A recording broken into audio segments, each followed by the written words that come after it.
हाँ तो दोस्तों, कैसे हैं आप लोग। मैं हूं नवाज खान और आप देख रहे हैं मेरा यूट्यूब चैनल सामिर खान व्लॉग। दोस्तों, सबसे पहले तो स्वागत है आपका मिडिल ईस्ट की सिचुएशन पर, जिसके बारे में हमारे पिछले भी कई व्लॉग बन चुके हैं, जो कि पहले लेबनान और इसराइल की जंग पे बने थे। और उसके बाद जब सीरिया में सिविल वॉर का आगाज़ हुआ तो हमारा व्लॉग डेली आपके लिए आ रहा है। पिछले व्लॉग में हमने आपको बताया था दोस्तों कि असद खानदान, जो कि 1971 से शाम पर यानी कि सीरिया पर हुकूमत कर रहा था, उनके बेटे बशरुल असद के दौर में, यानी कि अब तकरीबन 54-55 साल के बाद उनका ये ख़ानदानी इक़्तिदार ख़त्म हो चुका है सीरिया से, और वो सीरिया छोड़कर यानी कि रूस जा चुके हैं अपनी जान बचाकर, और तकरीबन अपने पूरे ख़ानदान को लेकर जा चुके हैं। पहले ऐसा लगता था कि उनका ख़ानदान जो है, उनकी फैमिली के लोग अभी भी सीरिया में मौजूद हैं, जो कि लेबनान के साइड में 193 किलोमीटर की एक कोस्टल लाइन है, वहाँ पर जिनके अलवी ख़ानदान पूरा रहता है, उनका अलवी बिरादरी के लोग रहते हैं, तो हो सकता है उनका पूरा ख़ानदान वहाँ पर हो। लेकिन अब ये बात पूरी तरीके से क्लियर हो चुकी है दोस्तों कि बशरुल असद अपनी पूरी फैमिली के साथ रूस रवाना हो चुके हैं और वहाँ उन्होंने पनाह ले ली है। और अब सीरिया पर HTS ग्रुप, जो कि जिनका एक लीडर है अबू मोहम्मद जलानी, उनका कब्ज़ा हो चुका है, और अब सीरिया पर जो कि खबरें सुनने में आ रही हैं वही हुकूमत करेंगे। दोस्तों, इससे पहले कि हम आपको ये बताएं कि शाम पर यानी कि सीरिया पर जो हुकूमत करने वाला ये ग्रुप है HTS नाम का, तहरीकुल शाम, क्या वाकई ये हुकूमत करने वाला है, या अब सीरिया के 4 टुकड़े होने वाले हैं। वो 4 टुकड़े क्यों, आप सोच रहे होंगे दोस्तों। वो इसलिए कि सबसे पहले तो नॉर्थ सीरिया का जो कोस्टल लाइन है, जिसकी सरहदें तुर्की से मिलती हैं, वहाँ पे तुर्की ने हमला कर दिया है, और जो उसके आगे तक के जो एरियाज़ हैं उन पर तुर्की अपना कब्ज़ा करता जा रहा है।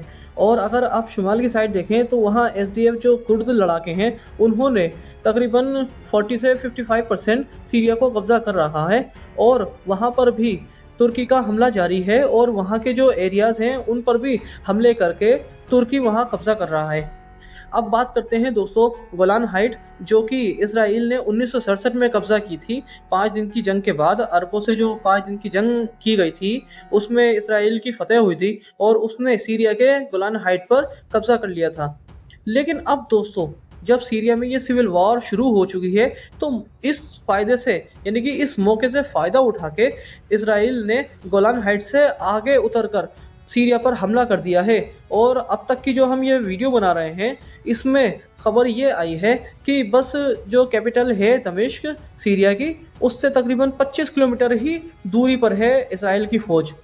और इस कब्ज़े को इसराइल ये कहता है कि हमने जो गोलान हाइट से नीचे उतर के इसराइल के इस हिस्से पर कब्ज़ा किया है, यहाँ पर हम एक सेफ जोन बनाएंगे, ताकि जो रिबेल ग्रुप्स हैं जिन्होंने सीरिया पर अब कब्ज़ा किया है, उनसे इसराइल की हिफाजत की जा सके।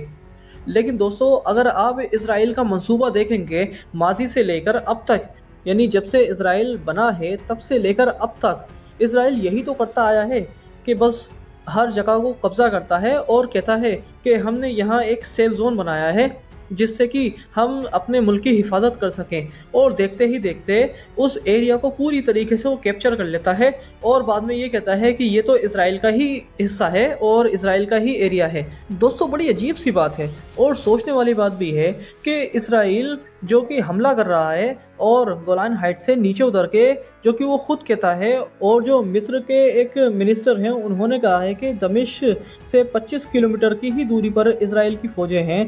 तो इसराइल के इस कैप्चर पर, इस कब्जे पर कोई मुल्क कुछ बोल क्यों नहीं रहा, कोई दमिश्क की हिफाजत करने के लिए क्यों नहीं आ रहा है। अबू मोहम्मद जो जलानी है, वो कहा जाता है कि तुर्की रजब तय्यब अर्दोगान के एक कमांडर हैं जिन्होंने सीरिया पर कब्जा किया है, और वो जब सीरिया पर कब्जा कर चुके हैं तो वो इसराइल की इन कार्रवाइयों का जवाब क्यों नहीं दे रहे हैं। क्या धीरे धीरे इसराइल भी कुर्द लड़ाकों की तरह आधे सीरिया पर कब्जा करके बैठ जाएगा? क्या सीरिया कोई मुल्क बचेगा या नहीं, या इन पर इनके अड़ोस पड़ोस के मुल्कों का आधा आधा कब्जा हो जाएगा? दोस्तों, मुस्तकबिल में शायद हमें इस बात का जवाब मिले, लेकिन अभी इस बात का कोई जवाब नहीं है कि आखिर सीरिया में चल क्या रहा है। जो सीरिया के अड़ोस पड़ोस के मुल्क हैं, क्या वाकई वो धीरे धीरे सीरिया पर कब्जा कर लेंगे, या और इस पूरे मुल्क को एक डेमोक्रेटिक मुल्क बना दिया जाएगा, यहाँ पे इलेक्शन करवाए जाएंगे और पूरी तरीके से यहाँ पे एक पब्लिक की हुकूमत होगी। सीरिया पर अभी भी इस तरह की जंगें जारी हैं दोस्तों।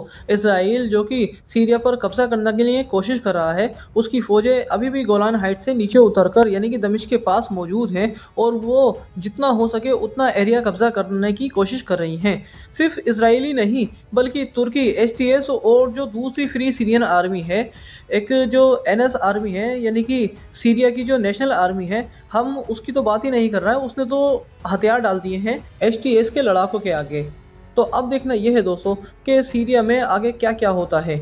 एक तरफ तुर्की है जो कि अपने सरहद के इलाके जो है वो कब्जा करता जा रहा है, दूसरी तरफ इसराइल है, तीसरी तरफ एचटीएस ग्रुप है जिसने सीरिया पर कब्जा कर लिया है, जिसने दमिश्क पर भी कब्जा कर लिया है। अब देखना यह है दोस्तों कि आगे आगे क्या होता है। जैसा कि हमने अभी बताया कि सीरिया में ये सिविल वॉर अभी चल ही रही है और आगे आगे किसको क्या मिलता है, क्योंकि जो एचटीएस ग्रुप है इसके बारे में हमने पिछले व्लॉग में भी बताया था आपको कि ये कोई एक मुनज़्ज़म तंजीम नहीं है, ये कोई एक ग्रुप नहीं है जिसकी इतनी लंबी चौड़ी आर्मी है। ये सैकड़ों ग्रुप हैं, 50 ग्रुप हैं और 50 ग्रुप के अलग अलग सिपाही हैं जो कि एक मुनज़्ज़म तंजीम की तरह काम कर रही है। लेकिन ये मुनज़्ज़म तंजीम नहीं है दोस्तों, ये सिर्फ अपने मुफादात के लिए सीरिया के कुछ एरिया पर कब्जा किया कर रहे हैं। यानी कि पहले के जो दौर में ये बात कही जाती थी कि जितना हो सके माले गनीमत समेट रहे हैं, तो ये उनकी ही मिसाल है। अब देखते हैं दोस्तों कि आगे आगे क्या होता है मिडिल ईस्ट में और खास तौर से सीरिया में।